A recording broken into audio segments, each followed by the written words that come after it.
이 시간 저희들이 디도서 3장을 읽었습니다. 디도서 3장은 우리에게 중요한 것을 두 가지를 가르쳐주고 있습니다. 그 말씀을 이 시간에 묵상하며 나누기를 원합니다. 성경에 보면은 1절과 2절에 보면 이렇게 말합니다. 너는 그들로 하여금 통치자들과 권세 잡는 자들에게 복종하며 순종하며 모든 선한 일 행하기를 준비하게 하며 아무도 비방하지 말며 다투지 말며 관용하며 범사의 온유함을 모든 사람에게 나타낼 것을 기억하게 하라.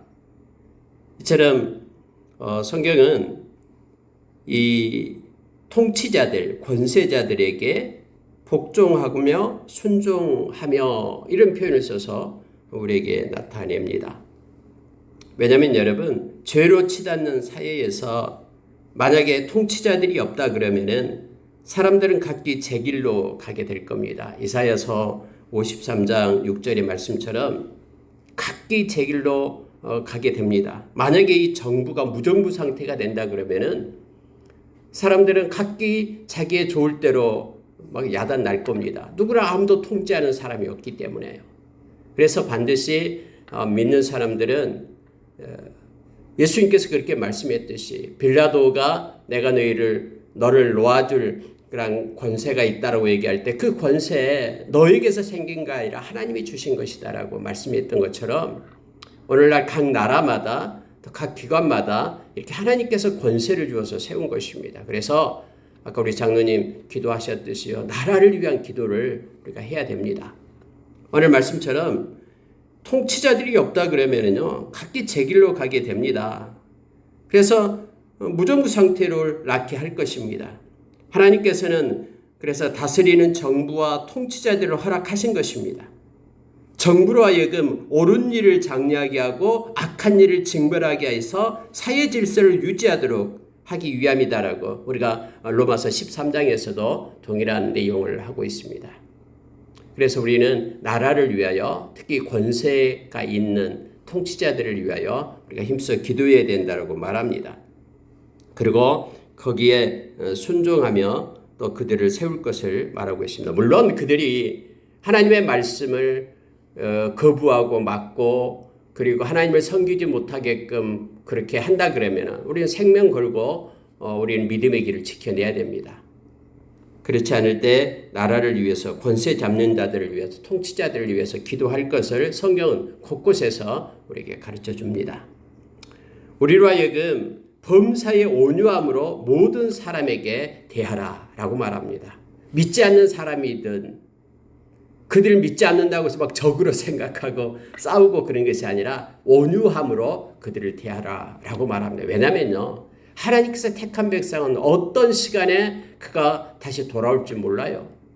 바울 사도가 다메섹 도상에서 예수님 만나기 전까지는요, 믿는 사들 잡아 죽이고 옥에 가두고 그렇게 핍박했던 사람이잖아요. 근데 성경 오늘 말씀처럼요, 범사의 온유함을 가지고 모든 사람에게 너희들은 나타내라 이렇게 우리에게 말합니다. 그러면서 이 얘기를 하는 거예요. 우리도 전에는 이 말이에요.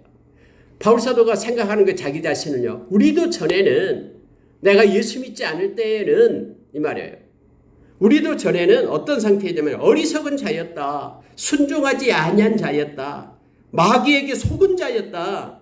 여러 가지 정욕과 행락에 종노릇한 자였다. 우리의 마음 가운데는 악독과 투기를 일삼는 자였다. 하나님 보시기에 가증스러운 자였고 서로 미워하는, 사랑하는 자가 미워하는 자였다 하면서 우리도 옛날에 그랬다. 그러니 모든 사람을 대할 때 우리가 온유함을 가지고 범사에 그렇게 나타내라. 왜냐하면 그들에게도 하나님께서 나에게 주었듯이 바울 사도에게 주었듯이 하나님의 부르심이 있으면은 그들도 돌아와서 하나님의 백성이 되기 때문에 우리도 전에는 그런 자였다. 그러니 모든 사람에게 온유함으로 대함으로 인하여 생명의 통로가 되게끔 그렇게 하라라고 지금 말합니다.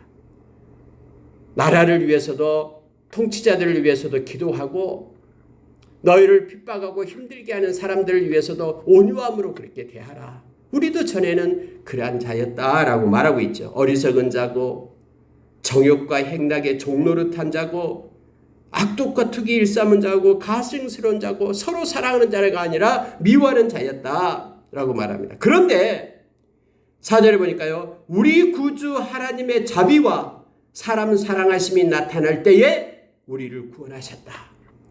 전적으로 우리가 구원받은 것은 우리가 선한 행위에 의해서 구원받은 것이 아니라 하나님의 은혜, 하나님의 자비, 하나님이 사랑하심이 나타날 때에 우리는 구원받은 존재가 되었다 하면서 믿는 자가 어떤 모습으로 태도로 살아야 될 것인가를 가르쳐 주고 있습니다.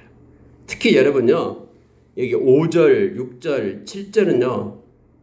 우리가 묵상하면 엄청난 은혜가 우리 가운데 임합니다. 한번 보십시오. 5절이요. 우리를 구원하시되 우리가 행한 바 의로운 행위로 말미암지 아니하고 우리가 행한 행위에 따라서 우리를 구원하지 않았다라는 거예요. 오직 그의 궁일하심을 따라 중생의 씻음과 성령의 새롭게 하심으로 하셨나니 하나님께서 우리를 구원하신 것은 하나님의 긍휼 때문이다라는 거예요. 우리를 불쌍히 여기는 하나님의 그 긍휼의 은혜 때문에 우리가 구원함을 입었다라고 말합니다. 중생의 씻음을 우리가 받았다라고 말합니다. 성령의 새롭게 하심을 우리가 하나님으로부터 입었다라고 말합니다. 여러분 이것은요 중요합니다. 그래서 우리가 구원받은 것이 우리에게서 난 의가 아니기 때문에 하나님께 우리는 감사할 수밖에 없습니다. 하나님이 나를 구원해 주셔서 감사합니다. 하나님의 긍휼하심 때문에 제가 구원받은 자가 되었습니다. 중생의 씻음이라는 것은 성령의 내적인 사역을 얘기합니다. 중생이다라는 것은 뭐냐면 거듭났다라는 것이거든요. 성령에 의해서 우리가 죄 씻음을 받고 거듭난 상태를 우리가 중생이다라고 얘기합니다. 그럼 성령께서 우리를 거듭나게 하지 않으면 우리가 요한복음 3장에서 말했듯이 예수님께서요. 성령으로 거듭나지 않는 자는 하나님 나라에 들어갈 수 없다고 말합니다. 그러니까 성령에 거듭나게 하시면 이 중생의 씻음은 우리가 어떻게 한 것이 아니에요. 하나님께서 그렇게 하신 거예요. 하나님이 우리의 긍휼을 베풀어서 성령님을 보내셔서 우리에게 중생 거듭나게 하셔가지고 하나님의 자녀를 삼으신 거예요. 우리에게서 난 것이 아니고 우리 중생의 씻음은요 딱 이래입니다. 우리가 예수 믿고 예수 그리스도를 영접하게 될 때 우리 가운데 성령님이 오시고요. 이 성령의 세례에 의해서 중생의 씻음을 받게 돼요. 그래서 성령이 없는 사람은 크리스천이 아니에요. 로마서 8장 9절의 말씀처럼요. 우리가 느끼든 느끼지 못하든 진심으로 예수님을 영접했다 그러면 하나님의 긍휼이 우리에게 임한 거예요. 그 임했기 때문에 우리가 영접할 수 있는 거예요. 우리의 힘으로 영접한 거 아니에요. 우리가 에베소서 2장 8절에도 분명히 얘기합니다. 믿음이라는 통로를 통해서 하나님의 은혜가 우리에게 주어져서 믿음이라는 통로로 우리가 구원을 받은 것입니다. 중생의 씻음을 받아서 우리 가운데는 성령님이 계신 거예요. 그리고 또 성령의 새롭게 하심으로 하셨다라고 말하죠. 성령이 우리를 새롭게 거듭나게 했다라는 거예요. 성령이 우리의 내적인 그러한 사역으로 인하여 죄 씻음을 준 중생의 그러한 씻음, 그리고 성령님이 우리를 새롭게 거듭나게 하심으로 인하여 우리가 구원을 얻게 되었다. 이 놀라운 비밀을 말씀 가운데 우리에게 가르쳐주고 있습니다. 자, 6절에 보십시오. 우리 구주 그렇게 하셨나니 우리 구주 예수 그리스도로 말미암아 우리에게 그 성령을 풍성히 부어주사. 예수 안에만 성령님이 있다라는 거예요. 이게 중요합니다. 예수를 떠나서는요 우리 가운데 성령이 없는. 그래서 예수를 떠나서 뭔가 영적인 뭐가 있다라고 말하는 사람은 다 악령이에요. 거짓 영이에요. 세상의 영을 말합니다. 그러나 예수 그리스도 안에서만 우리에게 성령의 풍성함이 부어지게 됨을 성경은 말합니다. 이건 성령의 충만함을 얘기합니다. 성령에 의해서 중생의 씻음을 받고 성령의 새롭게 하심을 입었고 또 예수 안에 있는 우리들에게 성령께서 풍성히 부어주셔서 우리가 요한복음 16장 13절의 말씀처럼 우리를 진리 가운데로 인도하고 말씀을 가지고 살게끔 하고 말씀을 사랑하는 마음을 주시고 하나님을 사랑하는 마음을 성령님이 부어주시고 우리가 이 세상 끝날 때까지 성령 안에서 인침을 받고 하나님의 나라를 상속받을 때 성령님이 우리의 증인이 되어주시고 이 늘 성령의 풍성함을, 충만함을 우리에게 예수 그리스도 안에서 부어주신다라고 말합니다. 7절 보십시오. 그렇게 성령의 풍성함을 부어주사 7절 우리로 그 은혜를 힘입어 의롭다 하심을 얻어 이렇게 말합니다. 우리가 의롭다 하심을 얻는 것은요, 예수 그리스도 안에서 그 성령의 은혜를 힘입고 하나님의 은혜를 힘입어서 의롭다함을 얻었다라고 말합니다. 다른 성경에 보면은 우리가 고린도후서 5장 21절에서 아무 흠이 없는 예수님이 우리의 죄가 되고 예수님의 의가 우리에게 입혀져 가지고 우리가 의로운 하나님의 의가 되었다라고 말하는 거예요. 의로운 하나님의 자녀가 된 겁니다. 여기서도 우리가 그의 은혜를 힘입어, 하나님의 은혜를 힘입어, 성령님의 은혜를 힘입어, 예수님의 은혜를 힘입어 의롭다 하심을 얻었다라고 말합니다. 그러면 어떻게 되냐면은 영생의 소망을 따라 상속자가 되게 하려 하심이라. 하나님의 의로운 자녀가 되었기 때문에 우리에게는 영생의 소망이 주어진 것입니다. 영원히 살 수 있는 그런 생명이 우리 가운데 주어진 거예요. 예수의 생명이 주어진 겁니다. 그리고 우리는 하나님의 나라의 상속자가 되었다고 말합니다. 왜요? 하나님의 의로운 자녀가 되었기 때문에. 예수 그리스도 안에서. 그래서 예수님과 함께 우리는 하나님의 나라를 상속받을 자가 된 것입니다. 로마서 8장에서 말씀처럼요. 미쁘다 8절 보십시오. 미쁘다 이 말이 미쁘도다. 원하건대 너는 이 여러 것에 대하여 굳세게 말하라. 이는 하나님을 믿는 자들로 하여금 조심하여 선한 일을 힘쓰게 하려 함이라. 이것은 아름다우며 사람들에게 유익하니라. 바울사도는 지금 이 디도에게 그렇게 말하고 있는 것입니다. 위에서 말한 5절부터 7절의 말을 나는 이것을 외치고 이것을 말하라라고 말합니다. 여러분 이것은요 복음의 진수입니다. 다른 어디에 기록되지 않는 이 디도서에 기록된 놀라운 은혜입니다. 하나님의 자비하심, 그 사랑하심 때문에, 긍휼하심 때문에 우리가 구원을 받게 되었다. 만약에 이 하나님의 긍휼하심이 없었다면 우리도 똑같았다라는 거예요. 어리석은 자로 살고 순종하지 아니한 자로 살고 마귀에게 속은 자로 살고 우리의 정욕과 행락에 종노릇하는 자로 살고 악독과 투기를 일삼는 자로 살았을 것이고 하나님 앞에 가증스럽고 서로 미워하는 자로 그렇게 살 수밖에 없는 존재였는데 하나님의 은혜와 긍휼, 자비와 사랑함이 우리에게 나타나서 우리가 구원받은 자가 되었다 라고 말합니다. 하나님만이 하실 수 있는 중생의 씻음과 성령의 새롭게 하심과 성령을 풍성히 우리에게 부어주셔서 예수 그리스도 안에서 그 은혜를 힘입어서 우리가 의롭다 하심을 엽고 영생의 소망을 갖고 하나님의 나라를 상속한 자가 되었다.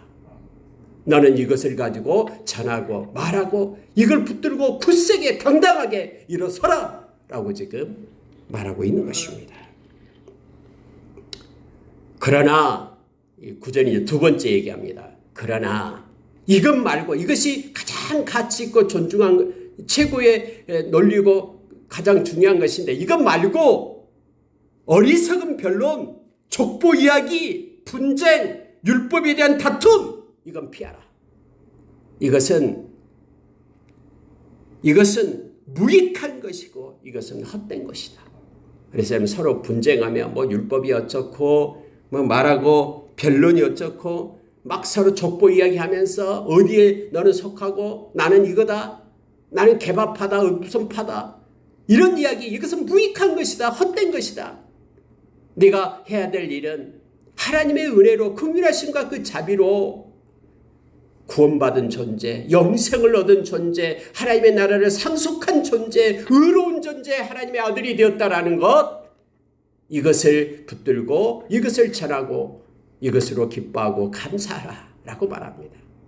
다른 것이 아니라 지엽적인 것 가지고 서로 다투고 그렇게 막 서로 싸우지 말라라고 지금 말하고 있는 것입니다.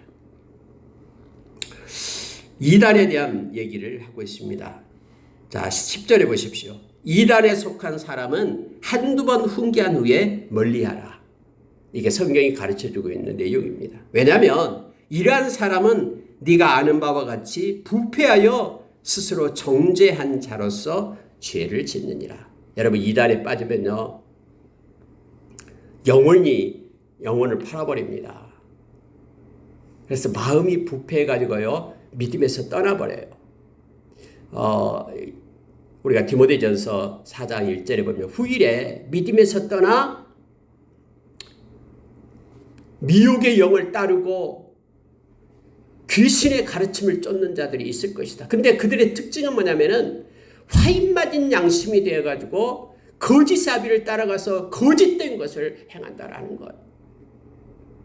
그런데 그런 이단을 볼 때는 어떻게 되냐 그러면은 성경에 보면 이렇게 말합니다.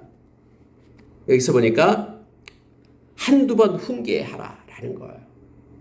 훈계하라라고 먼저 말합니다. 한두 번 훈계해야 됩니다. 그 길 가면 안 된다라고. 그 길 가면은 망한다라고 말해라라는 거예요. 그들에게 기독교의 진리를 성심껏 알려주고 바른 길로 돌이키도록 권면해야 됩니다. 근데요, 만약에 그렇게도 듣지 않는다 그러면은 그래도 진리를 외면하고 계속해서 이단을 고집할 경우에는 더 이상 상대하지 말고 떠나라라고 얘기합니다. 그 이유가 뭐냐면은 마음이 부패해서 스스로 자기의 죄를 정한 자예요. 그래서 더 이상 훈계는 무익하고요, 헛된 다툼만 일어납니다. 막 싸움만 일어나요.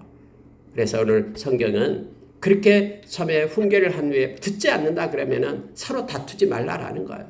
이건 무익하다라는 거예요. 이미 마음을 스스로 정죄하고 마음이 부패되어서 빠졌기 때문이다라고 말합니다. 우리가 여러분 데살로니가후서 2장에 보면은 이 악한 불법의 비밀이 일어나게 될 때 진리의 사랑이 없는 자, 말씀을 마음에 사랑하지 않는 자는 이렇게 미혹을 받아서 떠나가게 된다고 말하죠. 대부분 이단에 빠진 이들이 바로 이겁니다. 하나님의 말씀을 사랑하지 않아요. 그래서 자기가 믿는 것이 옳다라고 그렇게 생각하면서 나갑니다. 여러분, 세상의 지식이 분별한다고요? 아니요. 아무리 서울대를 나오고 어디를 나와도요, 이단에 빠집니다. 이건 영적인 문제이기 때문에 그래요. 많은 젊은이들이, 그렇게 지식인들이 그렇게 신천지에 들어가고 어디 들어가고요. 이거 뻔한 건데 빠지지 않을 것 같은데 빠지죠. 이건 영적인 거기 때문에 세상 지식으로는 이걸 약한 자를 이길 수가 없어요.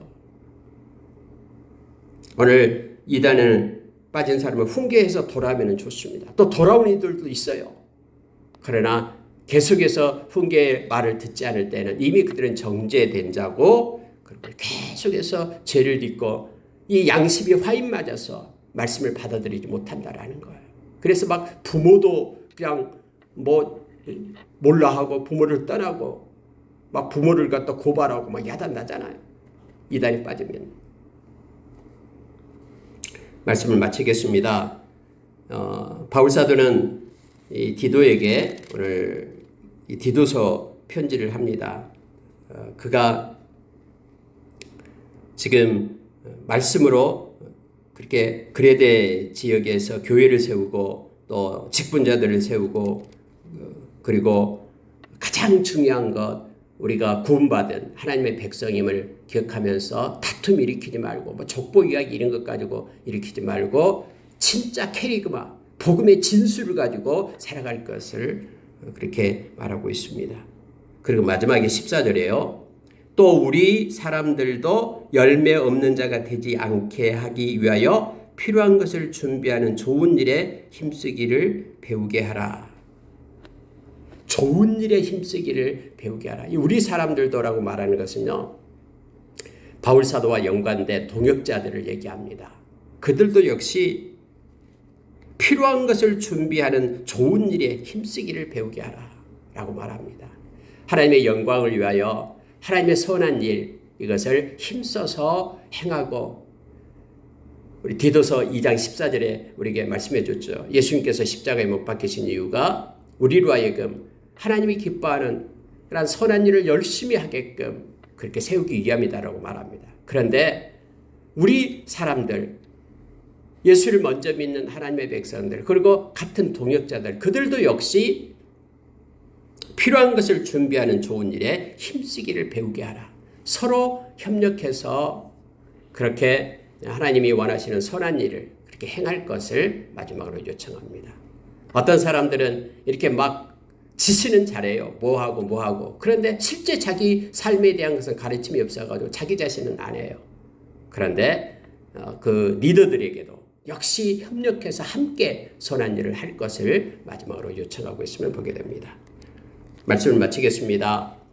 오늘 말씀 가운데는 특히 중요한 말씀이 있습니다. 하나님이 우리를 구원해 주신 것은 전적인 은혜입니다. 그렇지 않을 때는 우리도 똑같이 어리석은 자로 이렇게 속은 자로서 우리의 정욕과 탐심을 따라서 살아가는 그런 존재였을 것입니다. 특별한 하나님의 은혜를 입어서 저와 여러분이 하나님의 백성이 된 겁니다. 중생의 시심과 성령의 새롭게 함과 성령의 풍성한 은혜가 우리를 떠나지 않을 겁니다. 그리고 구원의 날까지 성령 안에서 우리가 인침을 받았습니다. 오늘 또 성령의 인도하심을 따라서 주님과 겸손히 동행하는 저와 여러분이 되기를 원합니다. 함께 기도하겠습니다.